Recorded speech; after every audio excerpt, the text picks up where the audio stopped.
পৃথিবীতে না বাচ্চা হওয়ার পর মানে মা হওয়ার পর আরও বাঁচার ইচ্ছেটা না প্রবল বেড়ে গেছে। কিন্তু কেন জানো কি? মা হয়েছি, আমার বাচ্চাকে অন্য কেউ আর ভালোবাসবে না আমার মতো করে। কিন্তু আমি যদি না থাকি, এই পৃথিবী ছেড়ে যেতে কিন্তু কোনো ভয় নেই। এই মৃত্যুলোক থেকে চলে যেতেই পারি, কিন্তু ভয় একটাই, আমি না থাকলে আমার বাচ্চাকে কেউ দেখবে না।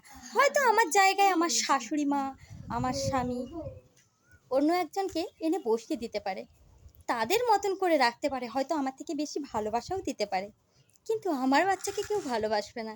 তাই তো পৃথিবীর অধিকাংশ মেয়ে মানে মূল্যহীন সংসারে পড়ে থাকে না, শুধুমাত্র বাচ্চার মুখের কথা, মানে বাচ্চার মুখের দিকে তাকিয়ে, বাচ্চার মুখের দিকে তাকিয়েই পড়ে থাকে মূল্যহীন সংসারে, যেখানে তার কোনো মূল্য নেই, যেখানে তাকে কেউ পাত্তা দেয় না, যেখানে একা একাকী কান্না করে, যেখানে সবাই একরকমভাবে থাকে।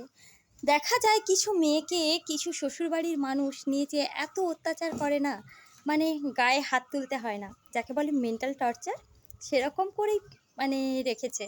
তারপরেও মেয়েগুলো না শুধু পড়ে থাকে শুধুমাত্র ওই মিষ্টি মধুর মায়ার যে মুখগুলো দেখে। কী গো বন্ধুরা, ঠিক কি বললাম?